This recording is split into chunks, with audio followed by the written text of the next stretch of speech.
Les mains de l'homme grattent les touches rapidement. La foule est frappée par la rapidité des notes. Certains sont tellement surpris qu'ils laissent tomber leurs cigarettes sur leurs genoux. D'autres ne remarquent même pas que leur perruque est tombée. L'homme transpire à grosses gouttes. Mais il a l'air à l'aise, plongé dans son propre univers musical. À la fin de la chanson, il se lève lentement. Il ramasse la cigarette qui était posée sur le piano et l'allume avec les cordes. Puis l'homme s'avance de manière provocante vers le célèbre pianiste. Le pianiste était encore absorbé par la superbe technique pianistique de l'homme. Sa bouche était entrouverte de stupéfaction. L'homme pousse la cigarette allumée dans la bouche du pianiste. Les applaudissements sont nourris. Cette personne a vraiment gagné. Il s'appelait Nineteen Hundred. C'est son père, Danny, qui lui a donné ce nom. Il était chaudronnier sur un navire de Virginie. Un jour, il s'est rendu dans la salle de bal à la recherche d'effets personnels que les riches auraient pu laisser derrière eux. Au lieu de cela, il a trouvé un bébé abandonné sur le piano. Sur la boîte contenant le bébé, il y avait écrit « TD ». Il a pensé qu'il s'agissait d'un remerciement à Danny. Il a donc adopté l'enfant. Les collègues ont taquiné Danny. Ils ont suggéré un nom pour le bébé. Danny a dit qu'il avait trouvé le bébé en 1900. Le bébé a donc été appelé Nineteen Hundred.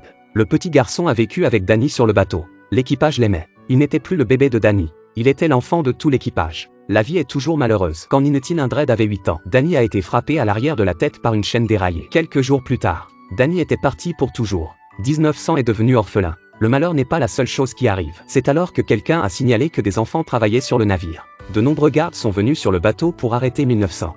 1900 se cacha pour rester sur le bateau et personne ne put le trouver. Un jour, il y a eu un beau son dans la salle de bal. Une grande foule de visiteurs est venue pour regarder. Le capitaine du navire est également venu l'écouter. À sa grande surprise, l'homme qui jouait du piano était Nineteen Hundred, qui avait disparu depuis des jours. Le capitaine se demanda quand il avait appris à jouer du piano. Il se demande aussi où il se cache depuis des jours. Finalement, il se contenta de dire « 1900, ta présence ici est contraire au règlement ». Ce à quoi le garçon a répondu d'une voix enfantine. « Quel est le règlement ?»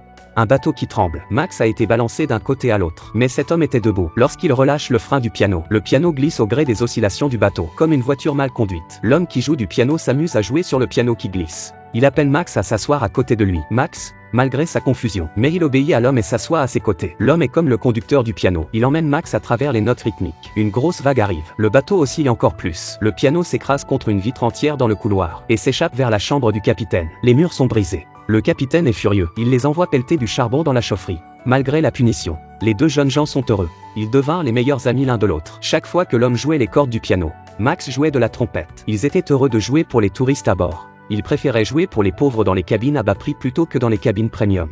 Lorsque leur musique commence à jouer, les gens dansent au son de la musique. La vie était si agréable. Un jour, alors qu'ils s'entraînaient en 1900, un touriste a surgi de nulle part. Il jouait de l'accordéon avec lui. Après la représentation, le touriste s'est plaint de la vie. Il lui dit qu'il était un paysan misérable. Sa femme s'était enfuie avec un autre. 5 de ses 6 enfants étaient morts. Il était déprimé. Après avoir vu la mer immense, après avoir entendu le clapotis des vagues, il s'est rendu compte que la vie n'est pas limitée. La vie n'est pas bonne quand elle n'est pas assez bonne. Il s'est donc ressaisi, 1900 en entendant les visiteurs partager, et s'est rendu compte qu'il n'avait jamais entendu la mer. Il n'avait jamais quitté la mer. Voir la mer depuis le rivage, ce n'est pas la même chose que d'être assis dans un bateau. 1900 ont regardé les touristes débarquer les uns après les autres. Il commença à s'interroger sur cette terre qu'il n'avait jamais foulée. Cette pensée le hantait. Max ne cesse de le pousser à descendre du bateau. Avec ses talents de pianiste, il pourrait devenir célèbre. Nineteen Hundred ne s'est pas laissé influencer. Une compagnie l'a même engagé pour un disque. Il ne voulait même pas quitter le bateau. Ce n'est que lorsqu'une fille est apparue qu'il a eu la moindre idée de partir. Un jour, alors qu'il jouait du piano, 1900 observait les gens autour de lui,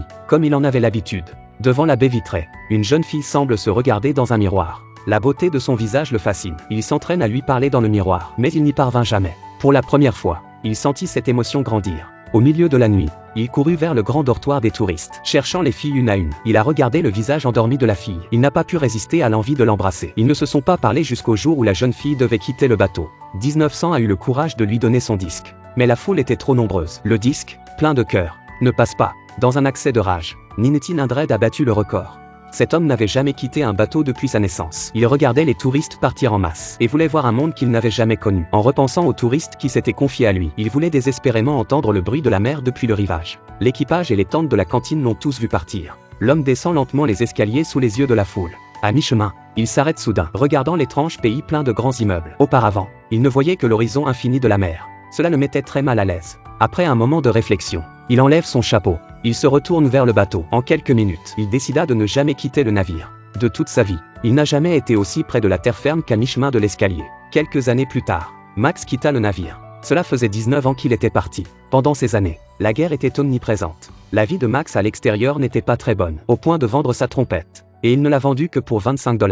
Désespéré, Max a demandé au propriétaire de lui permettre de rejouer. Max joue un air entraînant. Il s'agit d'un morceau de 1900. Le propriétaire est ravi de l'entendre et lui demande le nom du morceau. Dans le vieux piano qu'il avait acquis, il y avait un disque cassé. Le disque a été reconstitué et joue la même musique que Max. Max était ravi de l'entendre. Il a demandé au propriétaire d'où venait le piano. Il a suivi les instructions du propriétaire et a trouvé le Virginia mis au rebut. De nombreux ouvriers étaient en train de retirer des objets du navire. Max a demandé à aller à l'intérieur du bateau pour trouver quelqu'un. L'homme qui a acheté le bateau est catégorique, il ne peut y avoir personne à l'intérieur. Max ne se laisse pas décourager. Il raconte l'histoire du 1900. L'acheteur du bateau est fasciné par l'histoire, mais il ne croyait pas qu'elle était vraie. Il pense simplement que Max est un bon conteur. En échange de son histoire, il accepte de laisser Max monter à bord du bateau. Max regarda le Virginia tel qu'il était dans le passé. Plus il regardait le Virginia, plus il regrettait leur ancien temps. Le bateau est maintenant dans un état de délabrement avancé. Personne n'aurait pu y vivre. Mais Max était convaincu que 1900 ne quitterait jamais le navire. Il se rend au magasin d'instruments de musique et achète le disque reconstitué. Une fois de plus, il supplie l'homme qui a acheté le bateau de le laisser entrer. Max était si têtu qu'il était difficile de refuser. On le laisse à nouveau entrer. Mais c'est bien la dernière fois. Le vieux bateau est sur le point d'exploser. Max regarde autour du bateau et fait jouer le seul disque de 1900. En vain, il n'y a aucun signe de 1900 dans le vaisseau. Alors que Max s'apprête à partir, une voix familière surgit de l'ombre. 1900 n'a vraiment pas quitté le bateau. Les deux hommes se rejoignent avec enthousiasme. Max voulait que 1900 descende du bateau. À eux deux, ils pourraient former un groupe. Et les jours seraient aussi heureux que jamais. 1900 était toujours têtu. Il préférait mourir plutôt que de partir. Max comprit son entêtement et quitta le bateau en larmes.